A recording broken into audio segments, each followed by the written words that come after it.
Okay, question 5. It's got a question about magnets, magnetism, magnetic fields. Figure 13 shows part of a machine to separate steel cans from aluminium. And we can see those there. So we know steel cans, they are made of a magnetic material, and that's because it contains iron.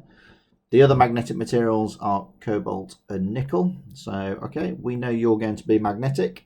And aluminium, so we know you are a magnetic material and you are non-magnetic. So here's the roller, that's the magnet, and we can see that these darker coloured ones, they attract, so they must be steel, and these must be aluminium. So we've got this basic idea that the aluminium ones don't attract, they fall into the bucket. The steel ones do attract with the roller and they fall in there.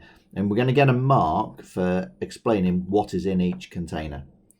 So steel is a magnetic material, aluminium is not. Mark. The steel is attracted to the roller, aluminium is not. And therefore steel must be in container A because it's held by the magnetic roller. On to the next part. The student investigates magnetism using two toys. So we've got a brick, a rubber band, and we've got some bar magnets. So the student moves the brick toy towards the car. The magnet on the toy brick repels the car backwards. Okay, so we know that this must be a north pole here. Label the north and south pole on the magnet. So that's that bit done. So we know that the same poles repel. Explain why the toy car starts to move only when the toy brick gets near the car.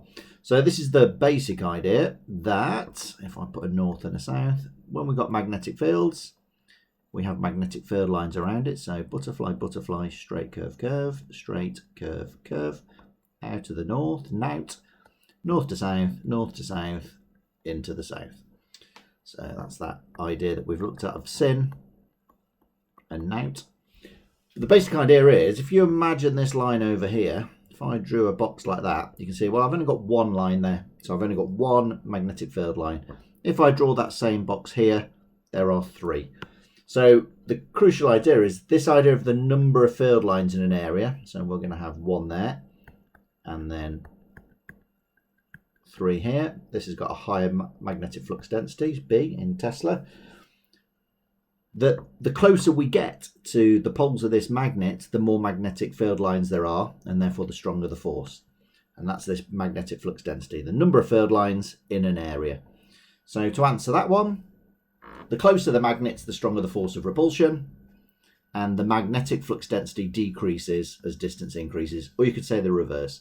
Now on a higher tier, you would need to talk about the relationship of 1 over d squared. So what does that mean? Is if I was to say to double the distance, so let's double that distance, I would quarter the force because it's 1 over 2 squared. If I trebled the distance, the magnetic field would go down by a 9th. If I quadrupled it, it would go down by a 16th. And we get this idea. As I keep increasing that distance away, the magnetic field decreases quickly, exponentially.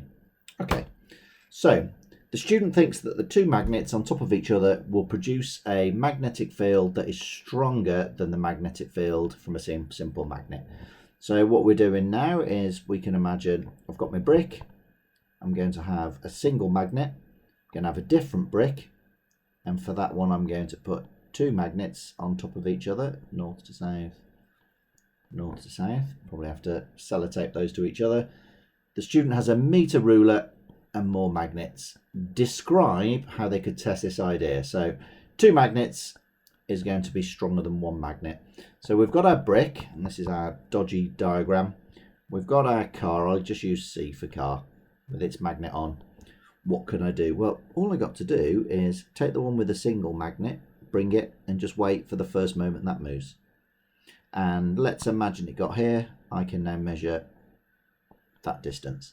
Get two magnets, bring it close to the car, wait for it to start moving, and then if that was further away, it's got to be stronger. So the basic idea is we've got our brick, we've got two types of bricks, one with a single magnet, one with a double magnet. We're going to bring the brick closer, wait for the car to move, and then we're just going to measure that distance and see if they differ. Okay, so How to put that into words. I'm going to get rid of all this dodgy diagram. It's not the greatest diagram in the world. And then on to move the brick towards the car until it just starts to move. There are different alternatives you could give for this method. Well, that one. So move the brick until the car moves. Measure this distance with a ruler. You've got to talk about that ruler. Add 2 magnets to the brick. Move it towards the car until it starts to move. There we go. So we've done it with a single magnet. Now let's do it with a double magnet. Measure this distance with a ruler. If the 2 magnet distance, if the 2 magnet distance is larger, then the student is right. There you go. That's quite a nice question, that.